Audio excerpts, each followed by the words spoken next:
سورہ ممتحنہ سورت نمبر 60۔ شروع کرتا ہوں اللہ تعالیٰ کے نام سے جو بڑا مہربان نہایت رحم والا ہے۔ اے وہ لوگو جو ایمان لائے ہو، میرے اور خود اپنے دشمنوں کو اپنا دوست نہ بناؤ۔ تم تو دوستی سے ان کی طرف پیغام بھیجتے ہو، اور وہ اس حق کے ساتھ جو تمہارے پاس آ چکا ہے کفر کرتے ہیں۔ پیغمبر کو اور خود تمہیں بھی محض اس وجہ سے جلا وطن کرتے ہیں کہ تم اپنے رب پر ایمان رکھتے ہو۔ اگر تم میری راہ میں جہاد کے لیے اور میری رضامندی کی طلب میں نکلتے ہو تو ان سے دوستیاں نہ کرو۔ تم ان کے پاس محبت کا پیغام پوشیدہ پوشیدہ بھیجتے ہو، اور مجھے خوب معلوم ہے جو تم نے چھپایا اور وہ بھی جو تم نے ظاہر کیا۔ تم میں سے جو بھی اس کام کو کرے گا وہ یقیناً راہ راست سے بہک جائے گا۔ اگر وہ تم پر کہیں قابو پالیں تو وہ تمہارے کھلے دشمن ہو جائیں، اور برائی کے ساتھ تم پر دست درازی اور زبان درازی کرنے لگیں، اور دل سے چاہنے لگیں کہ تم بھی کفر کرنے لگ جاؤ۔ تمہاری قرابتیں، رشتہ داریاں اور اولاد تمہیں قیامت کے دن کام نہ آئیں گی۔ اللہ تعالیٰ تمہارے درمیان فیصلہ کر دے گا، اور جو کچھ تم کر رہے ہو اسے اللہ خوب دیکھ رہا ہے۔ مسلمانوں، تمہارے لیے حضرت ابراہیم میں اور ان کے ساتھیوں میں بہترین نمونہ ہے، جبکہ ان سب نے اپنی قوم سے برملا کہہ دیا کہ ہم تم سے اور جن جن کی تم اللہ کے سوا عبادت کرتے ہو ان سب سے بالکل بیزار ہیں۔ ہم تمہارے عقائد کے منکر ہیں، جب تک تم اللہ کی وحدانیت پر ایمان نہ لاؤ تم میں ہمیشہ کے لیے بغض و عداوت ظاہر ہو گئی۔ لیکن ابراہیم کی اتنی بات تو اپنے باپ سے ہوئی تھی کہ میں تمہارے لیے استغفار ضرور کروں گا، اور تمہارے لیے مجھے اللہ کے سامنے کسی چیز کا اختیار کچھ بھی نہیں۔ اے ہمارے پروردگار، تجھی پر ہم نے بھروسہ کیا ہے، اور تیری ہی طرف رجوع کرتے ہیں، اور تیری ہی طرف لوٹنا ہے۔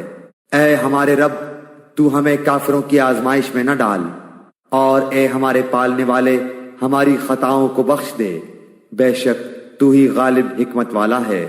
یقیناً تمہارے لیے ان میں اچھا نمونہ اور عمدہ پیروی ہے، خاص کر ہر اس شخص کے لیے جو اللہ کی اور قیامت کے دن کی ملاقات کی امید رکھتا ہو۔ اور اگر کوئی روگردانی کرے تو اللہ تعالیٰ بالکل بے نیاز ہے اور سزاوار حمد و ثنا ہے۔ کیا عجب کہ عنقریب ہی اللہ تعالیٰ تم میں اور تمہارے دشمنوں میں محبت پیدا کر دے۔ اللہ کو سب قدرتیں ہیں، اور اللہ بڑا غفور و رحیم ہے۔ جن لوگوں نے تم سے دین کے بارے میں لڑائی نہیں لڑی اور تمہیں جلا وطن نہیں کیا، ان کے ساتھ سلوک و احسان کرنے اور منصفانہ بھلے برتاؤ کرنے سے اللہ تعالیٰ تمہیں نہیں روکتا، بلکہ اللہ تعالیٰ تو انصاف کرنے والوں سے محبت کرتا ہے۔ اللہ تعالیٰ تمہیں صرف ان لوگوں کی محبت سے روکتا ہے جنہوں نے تم سے دین کے بارے میں لڑائیاں لڑیں اور تمہیں دیس نکالے دیے، اور دیس نکالا دینے والوں کی مدد کی۔ جو لوگ ایسے کفار سے محبت کریں وہ قطعاً ظالم ہیں۔ اے ایمان والو، جب تمہارے پاس مومن عورتیں ہجرت کر کے آئیں تو تم ان کا امتحان لو۔ دراصل ان کے ایمان کو بخوبی جاننے والا تو اللہ ہی ہے، لیکن اگر وہ تمہیں ایمان والیاں معلوم ہوں تو اب تم انہیں کافروں کی طرف واپس نہ کرو، یہ ان کے لیے حلال نہیں اور نہ وہ ان کے لیے حلال ہیں۔ اور جو خرچ ان کافروں کا ہوا ہو وہ انہیں ادا کر دو۔ ان عورتوں کو ان کے مہر دے کر ان سے نکاح کر لینے میں تم پر کوئی گناہ نہیں، اور کافر عورتوں کی ناموس اپنے قبضے میں نہ رکھو، اور جو کچھ تم نے خرچ کیا ہو مانگ لو، اور جو کچھ ان کافروں نے خرچ کیا ہو وہ بھی مانگ لیں۔ یہ اللہ کا فیصلہ ہے جو تمہارے درمیان کر رہا ہے۔ اللہ تعالیٰ بڑے علم اور حکمت والا ہے۔ اور اگر تمہاری کوئی بیوی تمہارے ہاتھ سے نکل جائے اور کافروں کے پاس چلی جائے، پھر تمہیں اس کے بدلے کا وقت مل جائے، تو جن کی بیویاں چلی گئی ہیں انہیں ان کے اخراجات کے برابر ادا کر دو، اور اس اللہ تعالیٰ سے ڈرتے رہو جس پر تم ایمان رکھتے ہو۔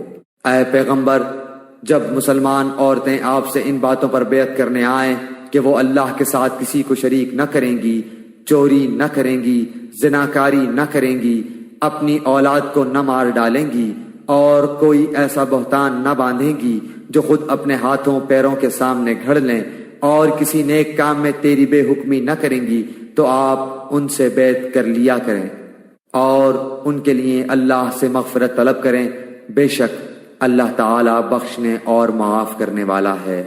اے مسلمانوں، تم اس قوم سے دوستی نہ رکھو جن پر اللہ کا غضب نازل ہو چکا ہے، جو آخرت سے اس طرح مایوس ہو چکے ہیں جیسے کہ مردہ اہل قبر سے کافر نا امید ہیں۔